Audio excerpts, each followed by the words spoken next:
Hai.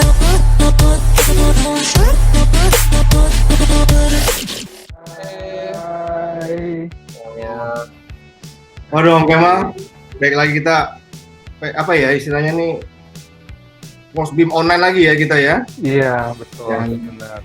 Dan hari Oh, pertama ya. PSBB kedua nih ya. Hari pertama PSBB Kedua kedua. PSBB bukan kedua. lagi. Betul. online bukan lagi, transisi online lagi ya. Kita Iya. kapan kita Iya. waktu kita Dan bertemu. semakin industrinya nggak jelas sebenarnya. Push, nggak jelas. Wow. Ini serem ini. Oke, Om Kemal, kita mungkin ada tamu siapa nih, Om Kemal hari ini? Oke, ya, hari ini di Muslim kita kali ini kita kedatangan tamu yang istimewa. Beliau adalah seorang team manager Wow. dari perusahaan BUMN Iya. Karya. Hmm. Mungkin ya nggak panjang lebar kita Yes. perkenalkan Yep. Mas Iit atau Widya Praja Mirza. Yes. Oke, Selamat datang Mas Iit. Selamat datang masih. terima kasih. Saya sangat Oh. beruntung sekali bisa diundang Aduh. para pakarnya BIM Indonesia, Mas Bayu, Mas Aduh. Kemal. Aduh, Ini justru kita nih pengen belajar ini terus terang nih jabatan yang lagi diincar anak-anak muda nih BIM manager. Eh, Ini lagi keren-kerennya kan biasanya nih ya. Iya dong. Oke Mas Yid, boleh perkenalkan perkenalkan diri. buat teman-teman yang belum tahu kan. Baik, selamat pagi semuanya. Salam sehat selalu, salam produktif. Perkenalkan nama panjang saya Nurkhalid Widya Praja Mirza. Saya biasa dipanggil Iit. Saya sekarang bekerja di PT Adikarya Persero Tbk sebagai BIM Manager, Corporate BIM Manager. Karena di Adikarya ada beberapa BIM Manager, ada di level corporate, kemudian ada juga di level operasional, gitu. Kemudian kurang lebih saya di BIM baru 3 tahun, dimulai dari 2018 karena pada saat itu Adikarya sedang mulai transformasi digital.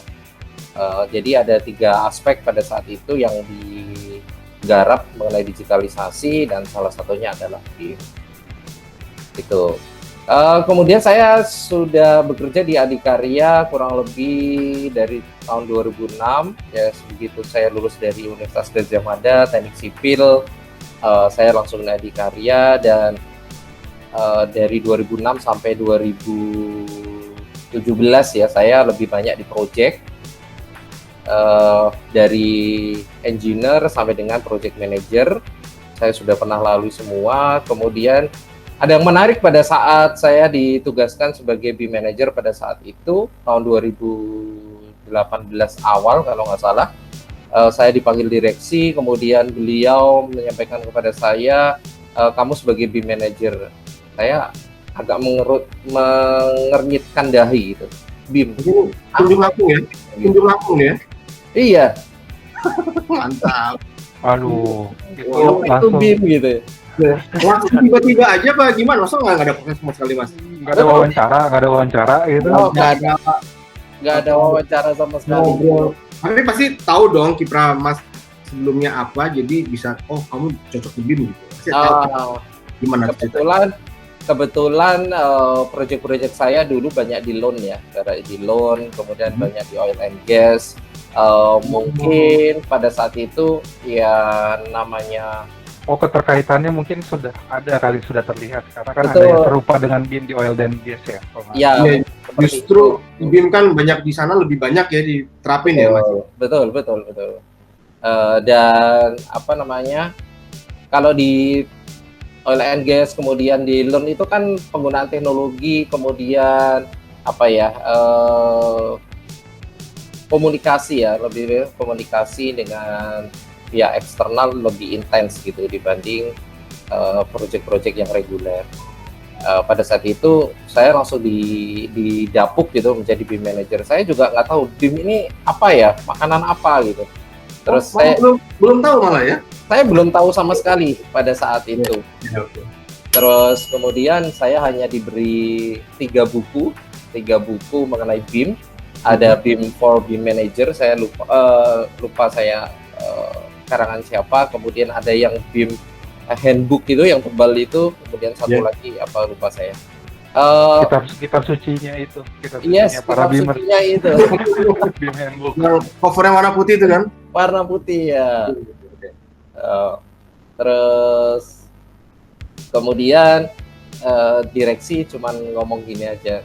Kamu pelajari dan setelah itu jelaskan kepada saya BIM itu hewan apa. Waduh. Ya, artinya kayak ketemu dosen aja. Tolong baca besok presentasi ya. Ya, tahun berapa mas itu? Tahun 2017 Desember kalau nggak salah ya.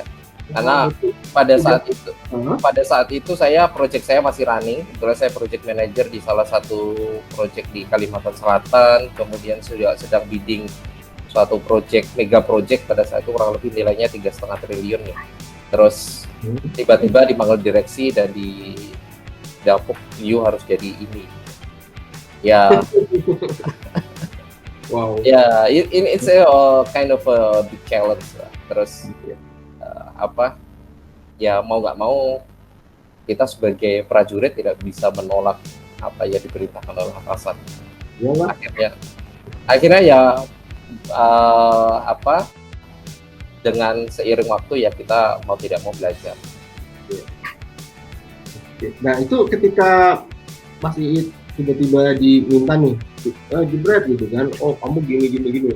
Nah setelah itu apa implementasi awal apa yang masih diterapkan di project mana dan bentuk proyekannya apa dulu yang diterapkan dengan konsep BIM itu sendiri? Ya karena dorongan dari atas itu sangat kuat sekali. Jadi BIM ini dikarya lebih dari top down ya. Sistemnya adalah top down daripada bottom up.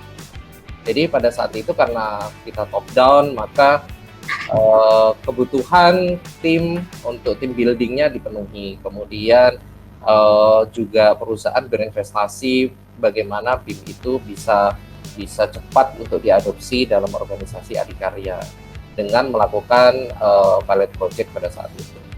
Pada saat pilot project pun saya sebagai BIM manager tidak tahu sebenarnya BIM itu apa dan bagaimana BIM itu bisa mengambil posisi di project itu di bagian mana. Karena pada saat itu yang masih diintroduce ke industrinya adalah BIM itu teknologi gitu. It's a tool gitu. BIM mengartikan CAD, kemudian bisa menghadirkan suatu visualisasi 3 dimensi, baru sebatas itu gitu. Tanpa adanya suatu elaborasi lebih lanjut, BIM itu implementasi di project itu di bagian mana? Apakah BIM itu hanya menjadi tools atau menjadi suatu transformasi metode, transformasi sistem project, transformasi dalam mendeliver suatu project? Itu yang secara perlahan kita bisa mengurai, BIM itu lebih pada bagaimana kita merubah pola metode kita dalam mendeliver suatu project gitu. Berarti dari konsep trial and error dulu ya berarti multi kelihatannya. Betul, trial and error pada saat itu kita ada kurang lebih 5 atau 7 yang di-lead oleh suatu training center gitulah, training center atau Autodesk gitu. Karena kita menggunakan produknya Autodesk. Kemudian ya sebagaimana kita ketahui namanya Autodesk, mereka hanya fokus pada software, pada tools gitu, tanpa bisa mengkaitkan antara tools dengan proses bisnis. Padahal kalau di kontraktor yang kita hadapi di dunia nyata adalah proses bisnis. Ya. Bagaimana itu part yang paling penting harusnya ya, yang betul. Bagaimana mengkaitkan antara proses bisnis dengan tools ini yang kita perspektifnya tidak dapat gitu. Horizonnya kita nggak dapat. Akhirnya Ya, pada project itu hanya sebagai seperti training gitu aja, training how to operate the software, tanpa menjelaskan bagaimana proses bisnis saling terkait demi optimalisasi mendeliver suatu project. Itu yang memang kita harus urai sendiri, kita harus terjemahkan sendiri ya seiring dengan waktu gitu ya, karena itu tidak bisa instan. Tapi ada suatu poin yang bagus di sini adalah karena saya background-nya adalah seorang project manager dan saya sudah beberapa kali menghadapi project-project besar, kita bisa mengkaitkan apa yang saya hadapi pada saat saya di project, permasalahan-permasalahan apa yang kita sering kali hadapi dengan apakah tools yang ada sekarang itu bisa membantu untuk memberikan solusi bagi permasalahan yang dulu saya hadapi. Gitu. Kait-kaitkan lah ya. Betul. Kaitkan problem sama solusi tools ya. Betul. Karena itu nggak ada kursusnya gitu kan Pak, Mas. Iya sih.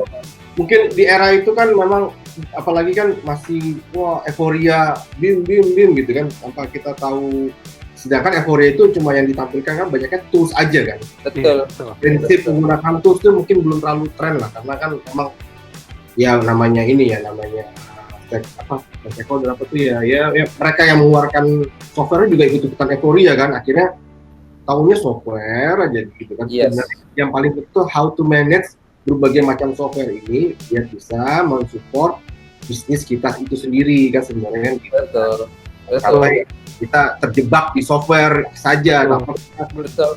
Investasi software ini, ya ntar dulu kamu segini itu buat apa gitu kan? Sampai segini aja, tapi output hasil untuk apanya, untuk bisnisnya lebih kecil dibandingin kita investasi, itu yang bahaya kan sebenarnya. Iya betul. Berarti saat itu juga cuma hanya itu kalau nggak salah saat itu hanya berpikir tentang bagaimana menggunakan softwarenya atau menggunakan toolsnya, tapi siklus terus pola kolaborasi dan lain sebagainya nggak banyak dibuka gitu kan.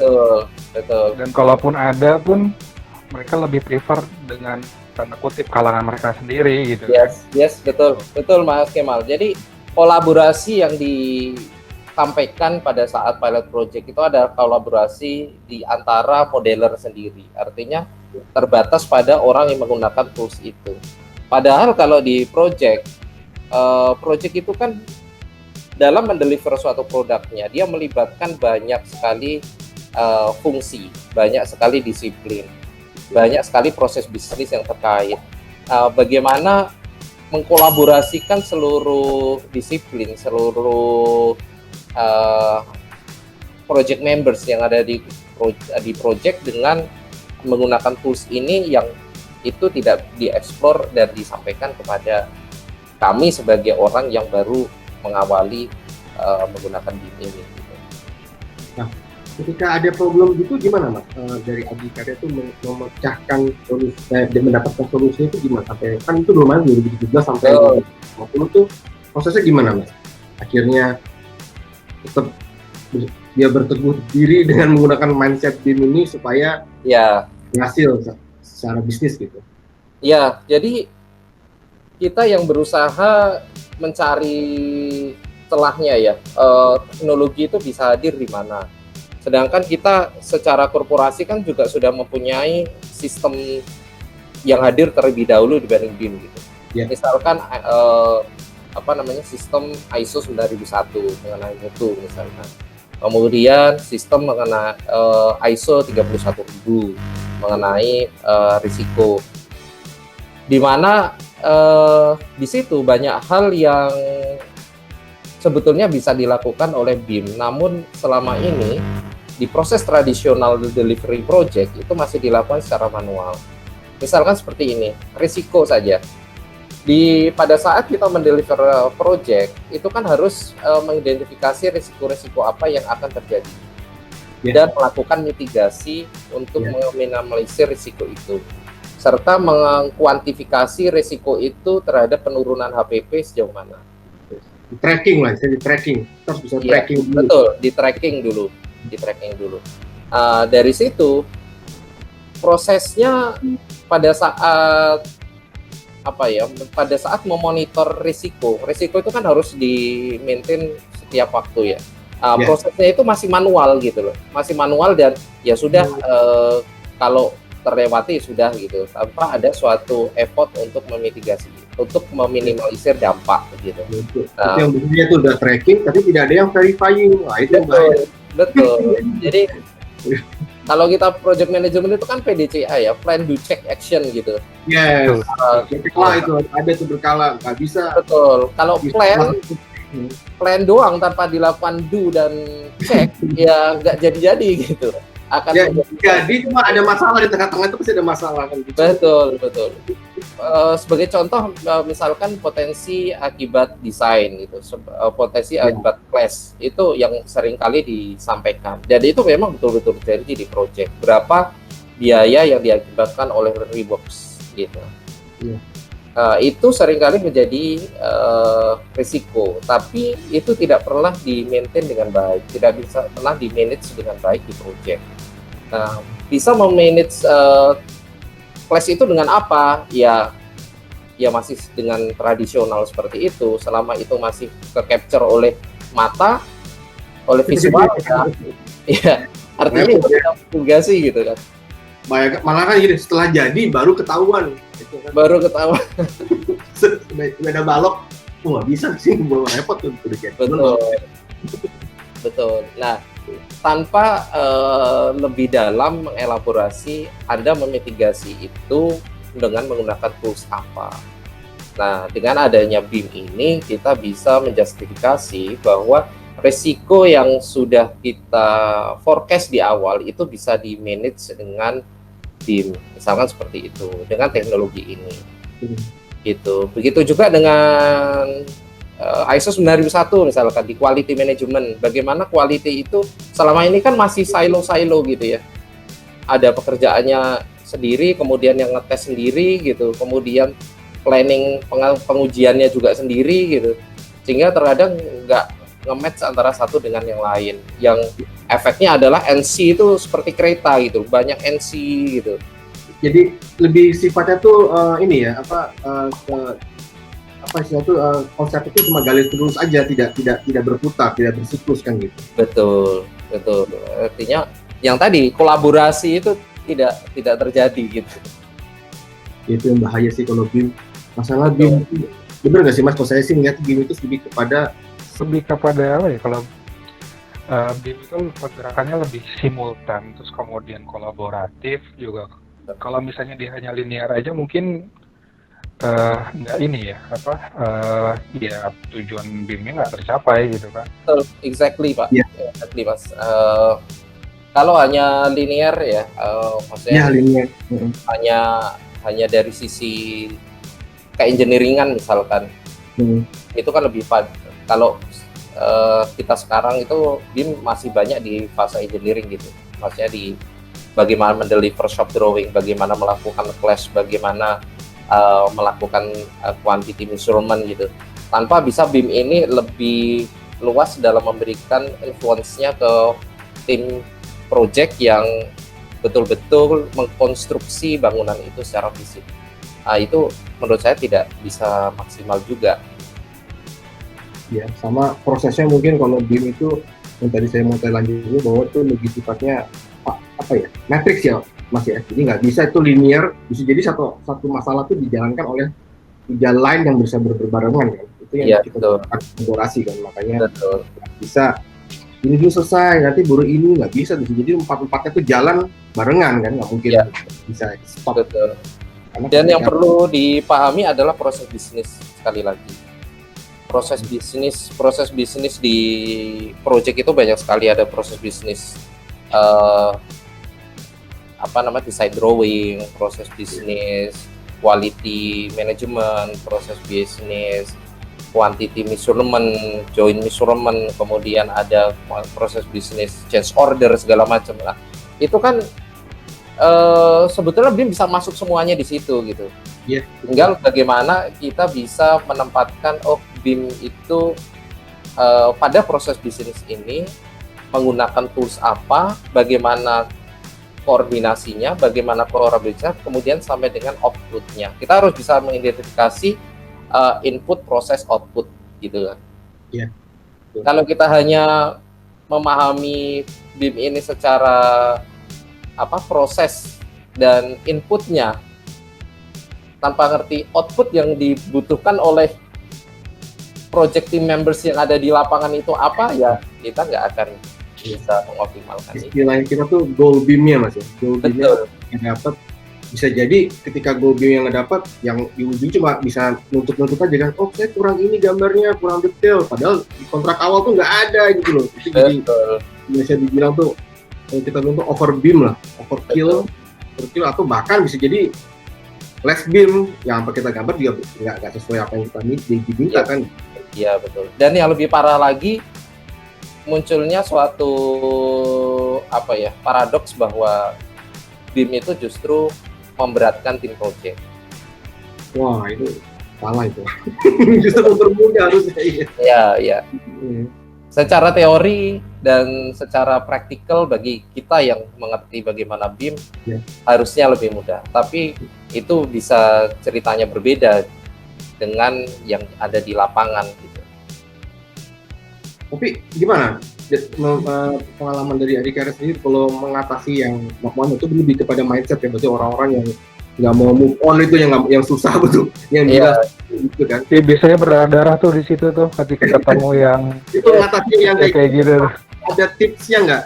Ada tips dan gimana pengalaman supaya memecahkan ice breaking? Kalau kita mencoba memahami needs-nya orang lapangan dulu apa, kita nggak bisa serta-merta project you harus pakai BIM itu kamu harus pakai software ini nanti koordinasinya kita training menggunakan ini gitu. Tapi pada saat kita tidak memahami needs di project seperti apa, kemudian konstelasi sumber daya manusia di project itu seperti apa, itu tidak akan berjalan. Makanya Adhikarya sekarang masih dalam berjuang untuk memperkenalkan BIM itu secara value. Oke. Value. Kenapa kita bicara value chain ya. Value chain itu adalah suatu value yang kita create pada masing-masing fase kita mendeliver suatu produk. Oke, ya. Misalkan pada saat kita construction, selama ini kita tidak atau minim sekali dalam memberikan value bagi owner, misalnya gitu, karena keterlibatan owner sangat minimal sekali. Mereka memasrahkan hitam putihnya project kepada MK misalkan. Mau beres. Tahu beres. Nah, tapi nanti pada saat handover itu ceritanya bisa berbeda. Komplainnya berderet-deret komplainnya kan. Betul. Itu akan menimbulkan pertama NC-nya pada saat handover luar biasa panjang non-conformity-nya. Kemudian yang kedua itu akan menurunkan customer satisfaction. Customer satisfaction. Itu di ISO 19650 itu diuji tuh mengenai customer satisfaction sampai segitunya. Yes. Artinya moving ya, jadi nggak cuma sistem aja, sampai kepada output itu mengesankan nggak buat klien dan tidak gitu tuh masuk indikatornya ada Mas ya? Betul sekali. Sehingga dengan menggunakan BIM, apalagi kita menggunakan Common Data Environment yang merupakan platform kolaborasi seluruh stakeholder, seluruh project team members yang ada di lapangan, masuk semua ke situ, value tadi yang kita bisa berikan kepada owners, kepada orang yang terlibat di project itu. Terus kemudian misalkan tadi kita minimalisir reworks. Dari reworks yang uncontrol menjadi control, itu kan sudah merupakan suatu value yang Yang mengurangi cost ya. Betul. Minimalisir cost. Ada yang unik di sini. Saya cerita apa adanya di Adhikarya ya. Di Adhikarya dalam manajemen cost-nya, project cost, itu kan kita menggunakan parameter ada namanya X, Y, Z aksen, dan Z double aksen. Oke, ya. X itu adalah perubahan budget yang diakibatkan oleh kenaikan harga satuan.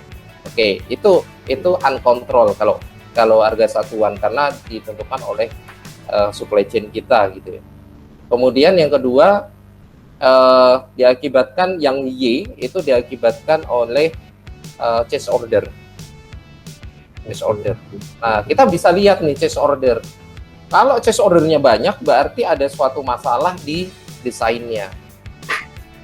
Betul kan? Iya, iya. Kalau desain DED-nya nggak beres, pasti change order banyak sekali tuh pada saat proses konstruksi. Kemudian yang ketiga adalah Z aksen. Z aksen itu diakibatkan oleh metode ya.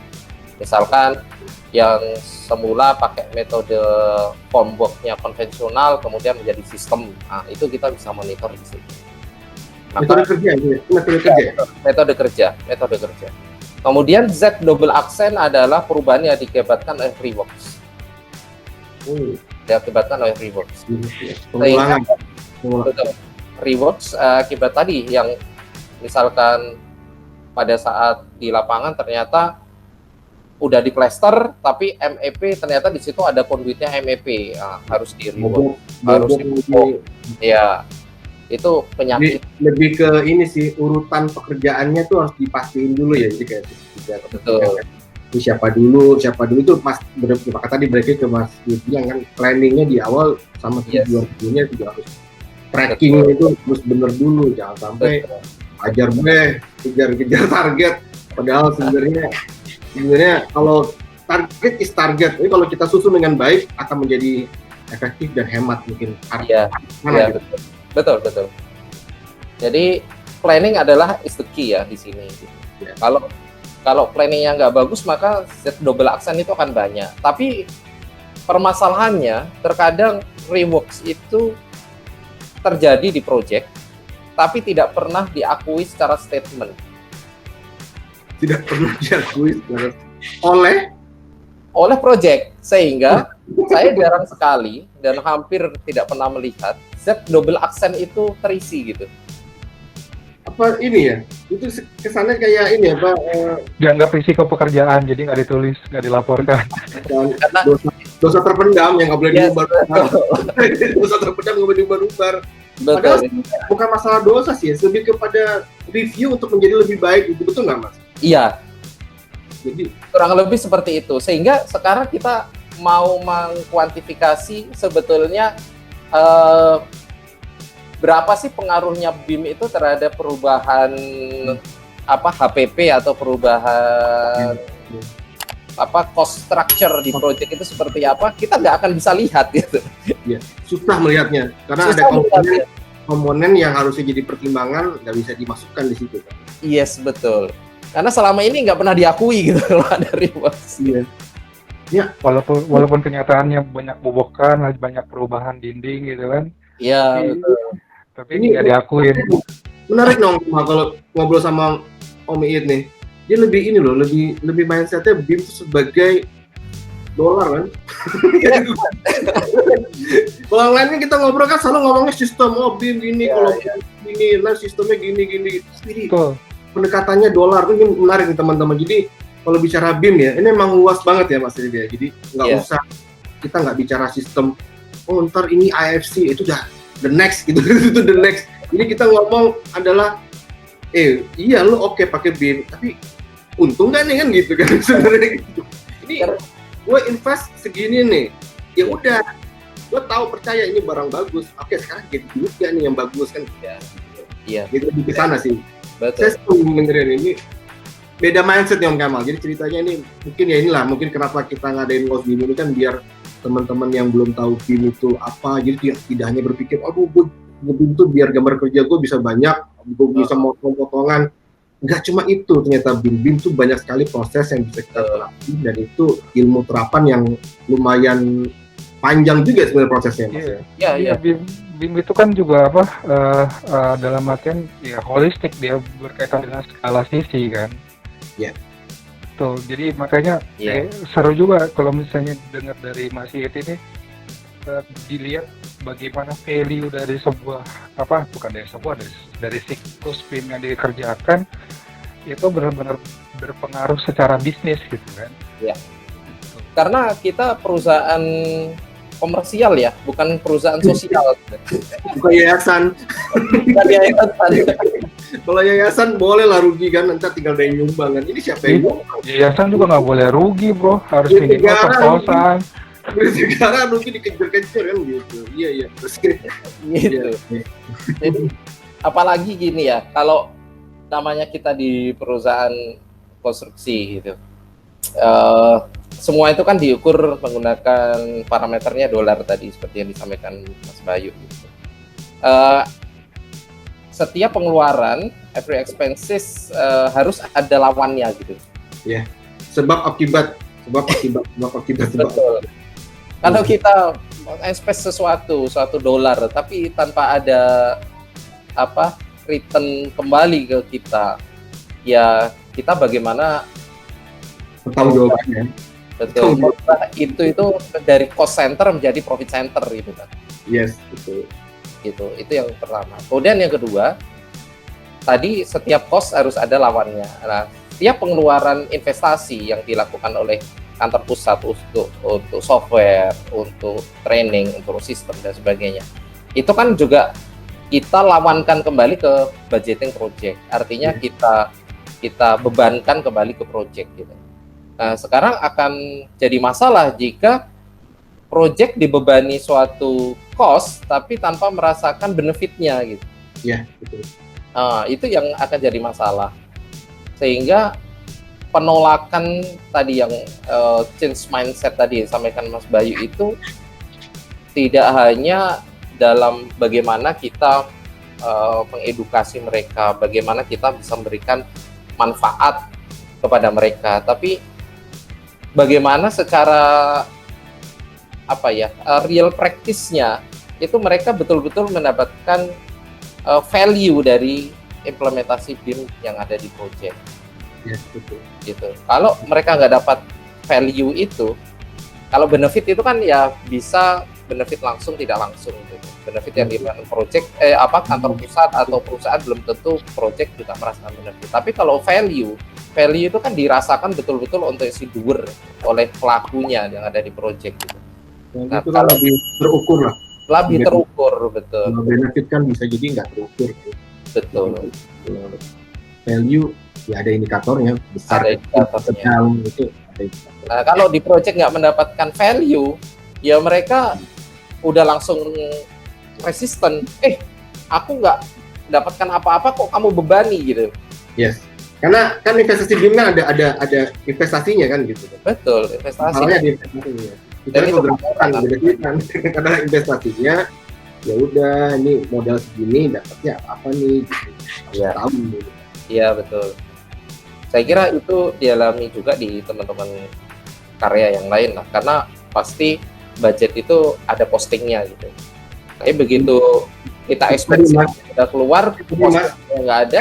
Kan kadang-kadang ketika ada ngomong posting kan ya tadi kayak dosa yang tidak harus diungkapkan kan. Iya. Jadi ini yang sebenarnya keterbukaan ini yang harus kita juga Iya. buat teman-teman kan, bahwa ya jangan sampai kita egoria dengan teknisnya BIM tapi tidak tahu value yang didapat tuh tidak sebanding lah dengan euforia teknis gitu kan. Harusnya malah value itu harusnya lebih tinggi euforianya dibandingin euforia berteknis ria tentang BIM kan gitu. Iya, betul. Betul gitu, Pak. Mas. Ini seneng nih, gue ngobrol sama Sigit nih, dolar mantap ini. Saya di sini tidak mungkin kita nggak bicarakan yang indah-indahnya secara teknikal, mungkin Mas Bayu. Indah-indah udah lewat, indah-indah. Justru kita harus nyari value sekarang. Value. Udah saatnya kita mencari value. Mungkin yang di level-level tertentu kan udah bosan lah ngomongin teknis kan. Sekarang kapan kita dapetin value dari yang kita indah-indah ria dengan teknis? Ya. Saya ingin memberikan horizon yang lain khususnya mengenai apa yang terjadi di proyek. Ini ada fenomena aneh lagi juga terkait dengan adanya adaptasi BIM di proyek mengenai transparansi, mengenai keterbukaan. Contohnya, misalkan kita sudah menggunakan BIM, pasti volume terukur. Yes. Kita tidak bisa menyembunyikan. Sensitif ini, oke. Sensitif buat orang lapangan nih. Sensitif buat orang lapangan. Ya. Daging semua udah nggak ada kulit-kulitnya ini Mas.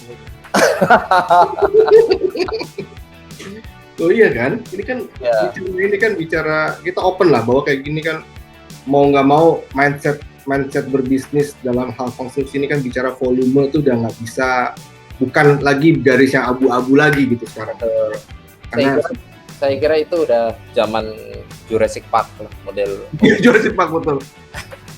Saya dulu ngitungnya dari as ke as. Kalau BIM udah nggak bisa, kamu klik volumenya ini kalau di IFC-nya segede balok segede itu ya itu yang dihitung. Iya. Kalau dulu kan, saya ngitung balok dari as to as.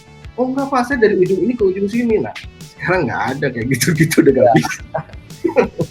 Oke. Itu dari sisi output software gitu ya. Tapi kalau kita lebih in-depth lagi, bagaimana praktek di project gitu. Terkadang di project itu ada suatu kepentingan gitu ya. Kepentingan yang kita harus akomodir di suatu volume tertentu gitu. Pada saat dan itu masih terjadi juga, mungkin sekarang nggak banyak lah, seiring dengan ada GCG, kemudian ada keterbukaan informasi dan sebagainya. Praktik-praktik itu sudah bisa dieliminir gitu. Tapi praktek itu betul-betul ada gitu loh. Terkadang ada suatu kepentingan yang kita harus akomodir dalam suatu budget gitu. Suatu budget itu ya terkadang kita bisa playing volume tadi itu. Dengan kita menggunakan BIM, otomatis itu akan menghapuskan praktik-praktik yang seperti itu. Nah, itu juga tidak mudah gitu. Iya. Gitu. Kemudian yang ketiga, dengan adanya kita menggunakan BIM, terutama Common Data Environment, di mana seluruh stakeholder kan masuk semua di situ. Semua informasi terblasting dengan transparan. Semua orang yang ada di proyek bisa melihat apa yang terjadi di proyek. Terkadang ada fenomena lagi, Pak, saya kalau menggunakan seperti ini berarti pekerjaan saya yang underperformance bisa diketahui oleh manajemen kantor pusat dong. Bisa diketahui oleh direksi, bisa diketahui oleh kantor departemen, sehingga tahu semua apa yang terjadi proyek. Berarti nanti performance saya bisa turun dong Pak. Ini budaya baru lah mungkin ya, untuk budaya baru. Jadi, memang mungkin ada beberapa orang yang tidak nyaman dengan itu kan lebih pada kasta-kasta yang tiba-tiba tuh bisa tembus langsung ke atas tanpa harus melewati prosedur tertentu kan kalau biasanya unfiltered lah. Kalau dulu kan masih difilter, masih bisa ditutup sama set manager, masih bisa ditutup sama PM gitu. Betul. Sekarang bisa dikontrol langsung di headquarters gitu ya. Betul, itu yang bahkan kalau menurut saya itu harusnya lebih baik dengan metode seperti ini, karena seringkali manajer atau manajemen puncak perusahaan atau departemen, mereka dapatnya komplain doang gitu loh. Dari owner, loh tiba-tiba kok ada masalah ini gitu, tanpa tahu proses di bawahnya apa. Iya. Jadi bahasa Jawanya kayak ketiban sampur gitu. Ada apa nih loh? Kata anak bosnya beres Pak. Oh ini nggak bisa gini. Oh ya. Sebelum ketemu gitu kan, kalau dia tahu ada class detection dari awal kan juga enak kan. Gitu. Betul. Jadi fenomena seperti itulah yang terkadang menyebabkan adanya resistansi dari proyek gitu. Nah, ini tipsnya gimana dari masih sendiri untuk mengatasi seperti itu tuh, yang asisten yang ya biasanya kan tuh untuk generasi sebelumnya ya, Iya. yang tidak bisa, yang belum bisa menerima mindset ini. Iya. Gimana tuh? Kalau kita ya secara perlahan ingin merubah praktik-praktik seperti itu, artinya dengan kolaboratif itu akan lebih transparan, tapi sistem yang lain juga harus mendukung gitu. Misalkan BIM jalan bicara transparansi, tapi di perusahaan kita belum ada sistem kaitannya dengan GCG gitu. Kemudian belum ada kaitannya dengan tadi misalkan anti swap misalnya itu di ISO 37000. Nah, kalau BIM hanya berjalan sendiri dengan segala jargonnya, tapi nggak bisa. Yang lain tidak mendukung itu atau belum ada, yang nggak akan jalan. Gitu. Misalnya BIM cuma bagian dari warning, tapi sistem punishment sama rewardnya nggak jalan, itu yang repot. Yes, gitu. Makanya pada saat sertifikasi ISO yang dilihat tidak hanya ISO 19650 itu saja, tapi bagaimana sistem di ISO 9001, di ISO 31000, di ISO 37000 kayak gitu. Nah, ini menarik nih. Kita kalau bicara ISO-nya, ketika proses sampai ke ISO yang ISO BIM ini 19550 ini. 19650 ya. Nah, itu prosesnya berapa lama, Mas? Dari awal pengajuan sampai kepada final mendapatkan sertifikasi? Kita dari awal pengajuan sih kurang lebih 3 bulan ya. 3 bulan di mana klarifikasi, kemudian negosiasi, kemudian komunikasi, membangun komunikasi dengan tim BSI Indonesia ya kurang lebih 1 bulan ya, 1 bulan di awal. Baru kemudian diawali dengan istilahnya pre-gap analysis gitu. Pre-gap analysis ya seperti meeting biasa 1 hari, kemudian coba lihat sistemnya di karya seperti apa yang harus diimprove gitu. Terus istilah-istilah di ISO 19650 ini kan banyak hal yang baru gitu, istilah yang baru. Walaupun setelah kita masuk lebih dalam ya sebetulnya itu yang kita lakukan di project management yang biasa kita lakukan juga gitu. Cuma beda nama aja ya? Beda nama ya. Betul. Terus setelah itu kurang lebih 1 bulan kemudian ya kita baru gap assessment. Setelah gap assessment ada finding yang perlu di-improve ya, kita improve kurang lebih waktunya 1 bulan. Karena itu tadi ternyata 1950 itu tidak hanya bicara mengenai kriteria yang ada di 19650, tapi kriteria kaitannya dengan supply chain, kemudian kaitannya dengan quality dan manajemen dokumen di ISO 9001, kaitannya dengan mitigasi risiko. Ulang itu ya, Mas? Iya, dicek ulang, di cross check terhadap bagaimana sih sistem existingmu gitu. Kemudian bagaimana sistem yang udah ada itu diterapkan dalam manual kita, manual BIM kita. Apakah juga membahas apa yang dibahas di sana gitu. Misalkan seperti risiko, apakah manual kita akan membahas mengenai risiko, merefer ke ISO 31000 misalkan. Kemudian bagaimana manualmu itu mengatur mengenai customer satisfaction seperti yang tadi. Customer satisfaction dan customer complaint itu bagaimana kita mengatur mengenai itu. Jadi sangat luas sekali. Berarti pendekatan ISO 19650 lebih ke bisnisnya, Mas ya? Betul, lebih ke orientasinya bisnisnya berarti. Iya, ke bisnisnya. Kemudian bagaimana supply chain, kita punya nggak prosedur supply chain? Kemudian bagaimana kita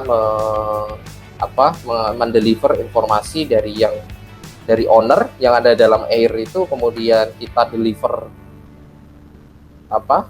deliver lagi kepada supply chain. Kemudian bagaimana supply chain kita memberikan feedback terhadap air yang diberikan oleh si owner tadi. Jadi benar-benar siklus BIM-nya benar-benar dipakai ya. Jadi dalam artian dari mulai desain, terus kemudian approval owner, dari owner kemudian kebutuhan itemnya apa masuk ke supply chain, terus kemudian ada feedback dari supply chain, terus kemudian ketika konstruksi dan sebagainya dari supply chain dan kemudian logistik dan semacamnya, itu langsung bisa bergerak secara paralel berarti itu ya. Betul. Benar-benar holistik berarti ya. Betul. Memang pendekatannya holistik karena 1950 itu lebih pada proses ya. Dia mengatur bagaimana proses BIM itu khususnya mengenai apa namanya ya, delivery information itu dilakukan di project. Ya, menarik nih. Jadi IPD-nya juga jadi concern utama ya, integrated project delivery-nya. Iya, betul. Jadi kalau kita bahas lebih dalam lagi, dia akan lebih ke IPD ya nanti endingnya. Ya memang tadi tantangan bagaimana kontraktor khususnya, bagaimana mencari tempat bagi BIM itu dalam proses bisnis konstruksi itu di mana. Nah, oleh sebab itu kita itu sedang berusaha untuk menerapkan BIM itu bukan sebagai hanya BIM, tapi lebih pada project management. Project managementnya ya apa? Rumahnya adalah apa? IPD gitu.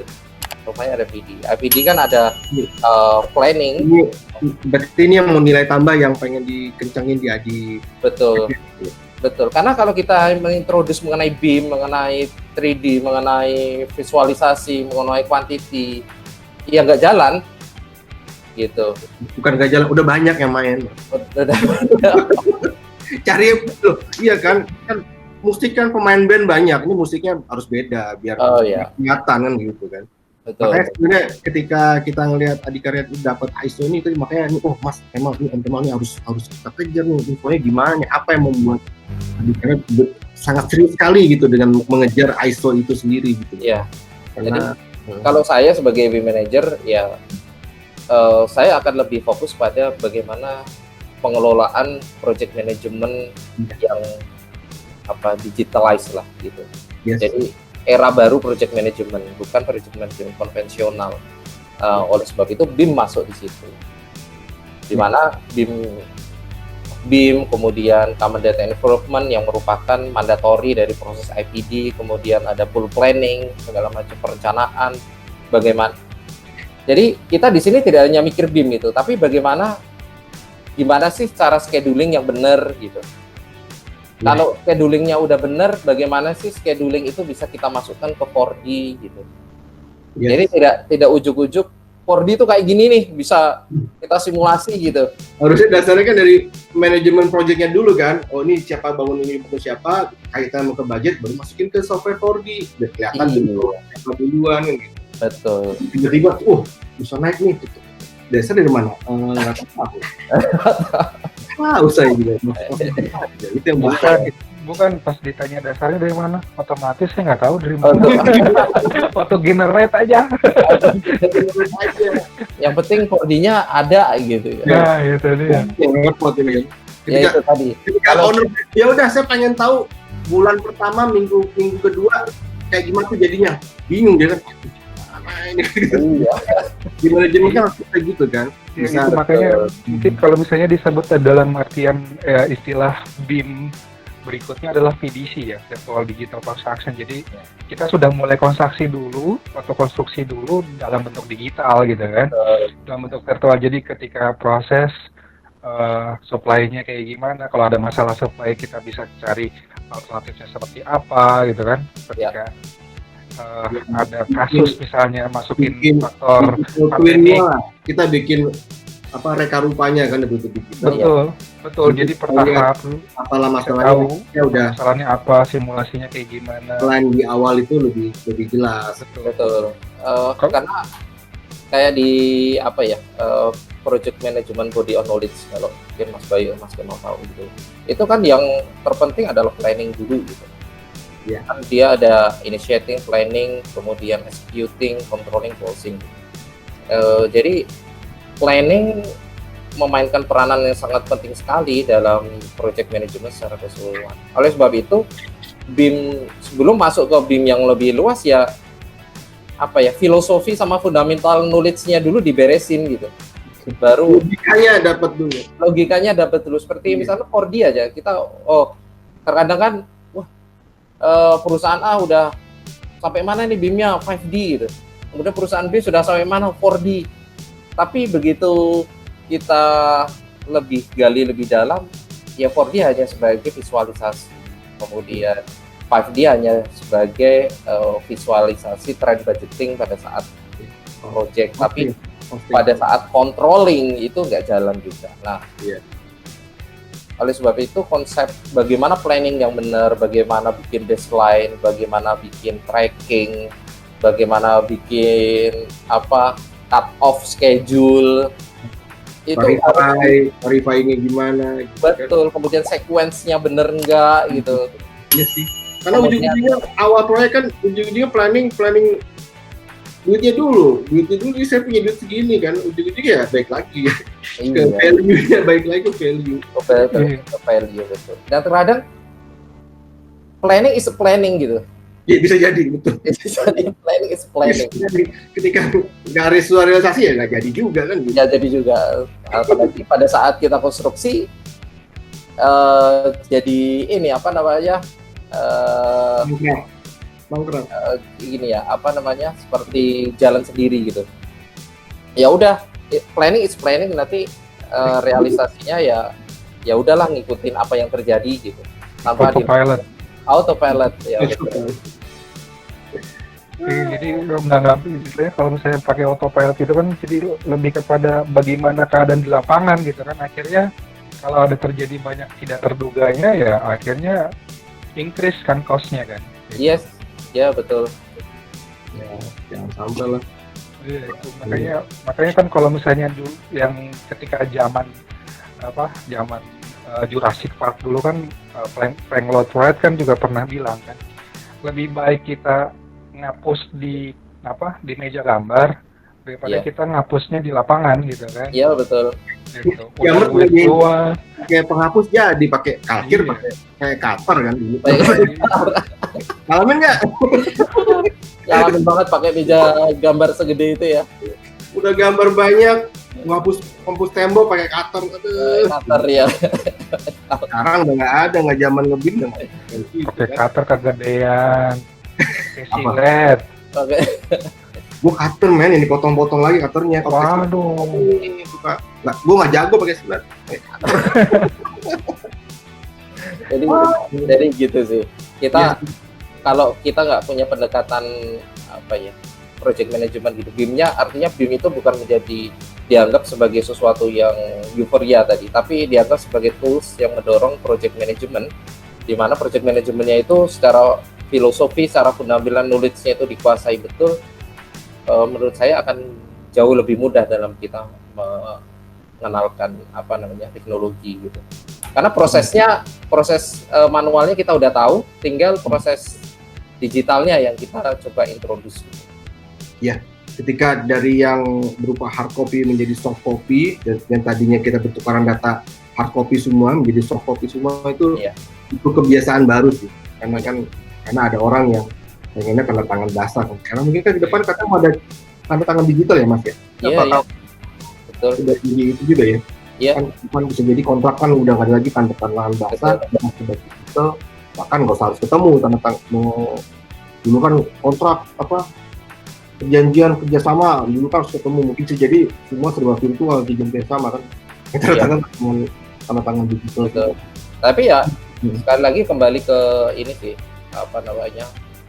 maturity organisasinya juga ya. Kalau organisasinya misalkan terdiri dari orang yang mempunyai level knowledge-nya itu kurang lebih setara gitu, mungkin akan lebih mudah, kemudian organisasinya lebih kecil. Tapi kalau udah begitu organisasinya besar, ada dari kolonial sampai milenial ada, lah ini membutuhkan effort yang lebih dan mungkin waktu yang lebih panjang dalam mengintroduce suatu transformasi teknologi.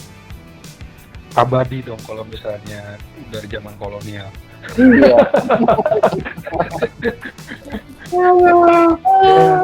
Itu kalau misalnya dalam artian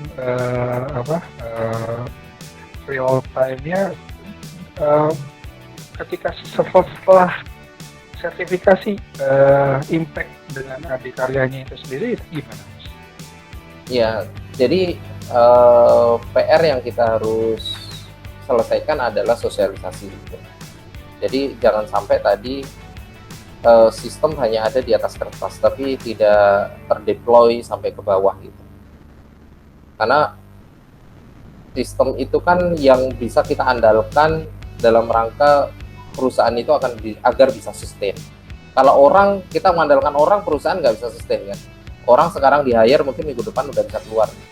Tapi kalau kita sudah punya sistem dan itu sudah terdeploy ke level operasional di mana mereka yang mengenerate value bagi perusahaan, maka itu adalah kunci bagi efektivitas suatu sistem. Memang di kita kemarin untuk NC-nya, bukan NC sebetulnya, rekomendasinya yaitu karena ISO ini suatu yang baru, maka percepatan untuk bisa memperkenalkan sistem ini sampai ke level operasional harus segera dilakukan. Gitu. Ya. Intinya lebih ke ini ya, estafet dari versi lama ke versi baru itu dia. Betul. Dan sekali lagi itu tidak mudah kalau kita tidak mengemasnya dalam satu konsep project management yang lebih mudah dipahami oleh orang project.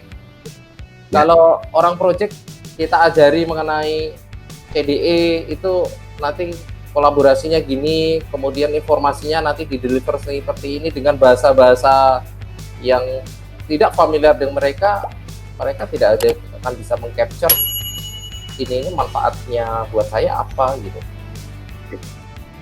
Wah, ini pendekatan BIM dari sisi manajemen ini benar-benar kuat banget tuh di Mas Iwut. Mungkin makanya kan beliau kan melanjutkan di alma maternya juga, bukannya sipil dia, melanjutkannya lebih ke manajemen dia. MUGM. Oh iya. Tapi kalau untuk Indonesia sendiri dan manajemen BIM sendiri tuh belum ada istilahnya jurusan tertentu yang ngebahas secara mendalam mungkin, atau ngerepet lah, nggak usah mendalam ya udah gitu. Atau jangan-jangan malam bakal muncul perusahaan baru yang spesialis, kan kalau dulu MK kan, sekarang Iya. BIM. Ya MK bisa jadi loh. Ya, ide yang baik lah. Ide yang baik. Nanti saya masukkan ke RJPP Adikarya 2021 loh. Wow. Mudah-mudahan ya Mas ya buat ini sosialisasinya ya. Oh iya. Asiwantus jadi komisarisnya ya, MBIM. Sudah sosialisasi lah minimal lah. Oh iya. Tapi menarik iya sih. Kan?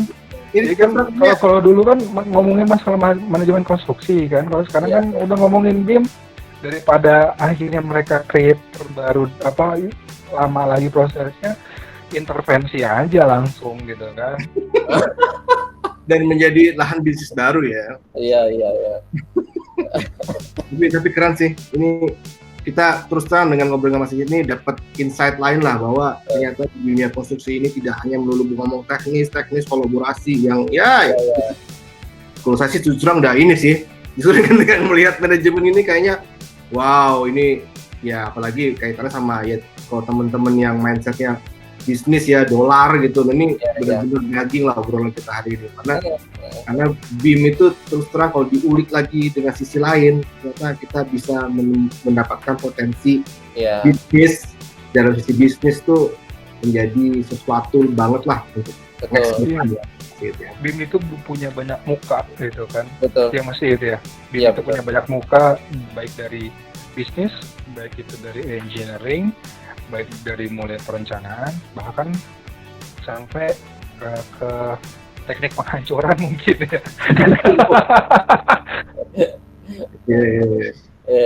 Mantap banget nih. Kita berapa jam? Yang penting itu sih, BIM itu tidak bisa berjalan sendiri ya tanpa didukung sistem-sistem yang lain tadi. Ya. Misalkan saya kasih contoh yang gampang aja. Misalkan BIM dia bisa mengestimasi kebutuhan besi di awal dengan lebih akurat misalnya gitu. Dari berbanding cutting schedule-nya udah bisa dihasilkan. Kemudian kebutuhan materialnya juga kita bisa apa namanya? Bisa prediksi di awal gitu. Tapi begitu nanti pengadaan gitu, pada saat pengadaan, oh ternyata dengan kita menggunakan BIM lebih efisien nih, berarti volumenya kita bisa lebih ditekan gitu, bisa lebih ditekan, kemudian diadakan jumlah itu, kemudian di situ juga ada minder istilahnya gitu. Tapi begitu kan namanya budgeting ada over minder gitu ya, ada yang lebih ada yang kurang. Itu minder yang akibatkan itu terkadang kita juga nggak bisa capture itu sebagai minder gitu. Kadang minder itu juga kita apa namanya ya, kita subsidikan ke kegiatan atau pengadaan material yang over gitu. Sehingga bisa jadi memang over atau memang bisa dibuat over gitu, karena praktik di project kan macam-macam gitu. Sehingga benefit yang dari situ katakanlah misalnya kita nggak punya sistem, oh begitu minder diakibatkan oleh BIM, diakibatkan oleh pengadaan langsung di-cut gitu. Tidak bisa digunakan untuk yang lain. Nah, maka ini akan jadi bias. Minder yang diakibatkan oleh tadi itu, yang diakibatkan oleh BIM, kemudian diakibatkan oleh sistem yang lain, maka kita tidak akan bisa mengcapture manfaatnya sejauh mana bagi proyek. Adanya sistem yang mengangkat bahwa benefit yang dihasilkan suatu sistem kita, maka tidak bisa digunakan untuk yang lain misalnya. Jadi tugasnya BIM manager lah ya untuk mengklarifikasi mana yang bisa connect, mana yang tidak, mana yang harus dikonekkan dan tidak dikonekkan gitu kan. Iya betul. Berarti BIM manager tuh tidak harus teknis saja Mas ya, harus ngerti rule of business-nya juga ya. Iya, saya kira itu yang paling penting Mas Bayu. Proses bisnis dan project management sebenarnya the real life-nya di project itu seperti apa gitu. Keren. Hanya teknologi aja. Betul. Gimana? Jadi nggak hanya bicara mengenai teknologi gitu. Iya sih. Iya, betul. Sepakat. Iya betul. Karena teknologi kalau tidak memudahkan ya buat apa gitu kan, itu bukan teknologi namanya. Repotin. Kalau di bisnis kan teknologi kalau nggak jadi cuan buat apa gitu. Iya. Mahal-mahal beli teknologi tapi nggak jadi cuan, repot nih. Owner ngamuk aja kan, gimana nih beli mahal-mahal nggak untung-untungan. Iya. Ada lagi Om Kemal mau ditanyain? Oke, mungkin kita udah sejam nih kayaknya ya. Apa jam ya? Nggak kerasa sejam. Mungkin Pamungkas mungkin ada kesan dan pesan atau buat yang muda-muda, buat yang muda-muda atau yang mau hijrah ke BIM atau juga mau coba nyicip BIM gitu kan. Nyicip nggak boleh kan? harus terjun. Mungkin lebih kepada yang Mas lihat geluti banget nih kan, lebih kepada bisnisnya nih. Jadi kalau betul. Kira-kira apa gitu? Step apa yang harus disiapin? Kalau menurut saya ya, pahami dulu tujuan organisasi Anda itu apa. Yes. Kalau tujuan organisasi Anda untuk mencapai suatu profit yang sudah direncanakan gitu, ya Anda fokus di situ bagaimana mengejar itu. Dengan apa mengejarnya? Ya mengejarnya dengan suatu sistem atau cara baru tadi, menggunakan teknologi. Terus selain itu pahami dulu proses bisnisnya. Kalau Anda tidak tahu proses bisnisnya, maka akan ada muncul seperti silo di pikiran Anda gitu. Anda bekerja untuk diri saya sendiri. Jadi tidak mengerti tadi input, proses, output. Anda hanya mengerti input dan proses, tapi bagaimana mendeliver output ini agar bisa mendukung suatu activity dalam mendeliver project, karena project itu kan digerakkan ya, atau lakukan yang terdiri dari berbagai macam disiplin, berbagai macam karakter orang, berbagai macam kebutuhan akan suatu deliverable gitu. Kalau Anda menggunakan teknologi itu tanpa tahu siapa yang akan menggunakan output Anda, serta dalam bentuk apa output Anda itu bisa dipahami oleh user, maka output atau kinerja Anda, produk Anda tidak akan berguna. Kalau Anda sudah tahu itu semua, tahu proses bisnisnya, tahu teknologinya, saya yakin keberadaan Anda, eksistensi Anda itu akan sangat dibutuhkan oleh project dan bisa memberikan value bagi project. Yes. Kalau itu sudah dilakukan, project tidak akan bisa memberikan value. Kuncinya utilizable ya. Yes. Artinya berguna. Iya. Betul. Jadi mungkin orang banyak yang jago, tapi jagonya jago apa dulu nih kelebihannya? Gitu. Iya. Jago produknya itu untuk orang lain atau untuk dirinya sendiri gitu. Wih, ini bener nih, dalam banget nih. Kadang kan orang cuma show off, lebih kayak artis ya, pelukis ya. Kan dia cuma buat dirinya sendiri kan. Itu kalau di bisnis ini kita harus berguna untuk orang lain kan pada akhirnya. Karena project itu kan sifatnya kolaborasi kan. Betul. Dan ada ownernya gitu. Seperti contoh yang kelihatannya indah gitu, pembesian tuh. Orang membuat modeling reinforcement dengan begitu cantiknya, ruwet gitu. Yeah. Terus setelah itu jadi SWOT gitu. Wih, dalam nih, gue demen. Begitu jadi so what gitu kan. Itu bisa ada kuantitinya nggak, bisa dihitung nggak gitu kan. Bisa dilaksanain nggak cuttingnya gitu ya. Gitu. Udah capek-capek desain, ya udah so what gitu kan.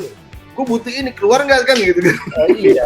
Terus di lapangan dipakai enggak gitu. Bagaimana dikasih orang lapangan itu bisa membaca produkmu yang sedemikian cantik gitu. Berguna enggak buat orang lapangan gitu. Iya. Wah, nih dalam banget nih. Mudah-mudahan yang merasa memperbaiki dirinya ya buat perkembangan kita juga Mas ya. Ujung-ujungnya kan lebih ke value ya Mas ya. Carilah value chain yang ada di project. Jangan BIM itu bukan hanya sebagai lip service gitu, window dressing ya. Atau gimmick marketing. Atau gimmick marketing ya. Iya. Tapi bagaimana BIM itu bisa menjadi suatu value chain. Itu. Ya itu. Kata kuncinya lagi bagaimana BIM itu membuat utilizable gitu kan, dalam artian dapat berguna ya. Kalau nggak berguna percuma mau secantik apapun, merah kuning hijau gitu kan. Yang tadi pembersihan itu kan biasanya merah kuning hijau gitu kan. Betul. Kemudian ternyata juga pembersihan rumit ternyata ketika tes beban simulasi juga ternyata failed, ya buat apa gitu. Udah capek-capek fail nggak bisa di take off lagi kuantitinya. Betul. Udah gitu ya coba di redesign ulang nih, failed semua nih gitu kan. Selesai. Ya, mantap. Thank you banget nih Mas Yed. Insight-nya nih bener-bener menggugah nih bener. Ini sesi ini nih beda banget sih sama yang lain karena Mas Yed menjelaskan BIM dari sisi ya lebih menarik sih harusnya, karena ujungnya kenapa sih kita bekerja ya, bekerja kan untuk mendapatkan value ya. Nggak cuma kita pakai wah ini keren-keren lah kalau orang Sunda bilang tuh cuma buat keren-kerenan gitu, buat apa gitu kalau kita nggak bisa memberikan value dari apa yang kita kerjakan. Karena kita kebanyakan bisnis ini kan kalau di kita kerja ini kan lebih banyak berhubungan sama orang lain. Nah, kita berhubungan sama orang lain kan kadang kan kalau orang ketemunya cumanya hurufnya A semua. Nah, itu kan kayaknya sama. Nah, kita butuh pembeda di sini kan. Ya, value itu tadi ketika kita jadi A aksen, mungkin orang akan melihat ke kita kan. Karena di sini kan yang dicari itu kan pembedanya lah, nggak bisa. Nah, makanya kita lihat Adikarya mau bermain di BIM manajemen, wah setuju gua, mantap. Iya, itulah makanya kan kalau ketika di Ngospim ini kita bisa melihat berbagai wajahnya BIM gitu kan, secara holistiknya kayak seperti apa kan. Ada yang ngomongin masalah engineering, ada yang ngomongin masalah kebijakan, ada yang ngomongin masalah regulasi. Cuman kayaknya kita yang belum ketemu nih, mungkin nanti suatu saat itu tentang game, tentang Iya bisa jadi karena kan Oh, Iya sih. otomatis kan bermain dengan game, terus kemudian juga dengan national defense, Betul. ya semua, bahkan nanti ngomongin masalah desa juga kita bisa ngomongin dengan BIM gitu kan. Betul. Saya kira perubahan paradigma itu sangat penting sekali karena BIM ini kan mendukung transparansi. Apakah industri kita sudah mendukung transparansi? Ya, itu ya. Seperti yang saya ceritakan tadi, ada kepentingan itu. Apakah bisa katakanlah proyeknya pakai BIM, tapi di sisi lain ada culture yang kita belum berubah, yaitu kaitan dengan transparansi. Iya. Gitu. Belum lagi Gitu. kita bicara Banyak yang ini sih harus dibenahi, Iya. tapi insya Allah ke depan ini menjadi lebih baik, dan emang justru kan ini tren dunia ya. Dan Iya, ini iya. Bisa menghilangnya kayak dulu, kalau dulu kita punya handphone cuma yang cuma touch aja tiba-tiba di touchscreen kan. Iya, iya. Perubahannya kan juga Iya. Dan mungkin yang terakhir, BIM ini saya melihat sebagai opportunity lah ya bagi industri jasa konstruksi yang ya masalahnya udah macam-macam, ada low productivity, ada waste proses terutama ya. Kalau saya dulu merasa di proyek itu waste prosesnya luar biasa. Begitu ada design change yang nggak bener itu, kita harus bikin just tag dulu, terus kemudian harus bikin proposal dulu, harus bikin balance cost-nya seperti apa, bisa butuh waktu 2 bulan untuk satu masalah aja ya, satu problem. Satu problem ya. Jadi yang lain ya berarti. Gimana yang lain lah, itu yang kemudian kita juga lambat dalam mengadopsi teknologi. Saya kira ini menjadi suatu opportunity lah. Gitu. Dan yang terpenting lagi sekarang itu owner mintanya tinggi, artinya value yang ingin didapatkan oleh si owner itu semakin tinggi sekarang.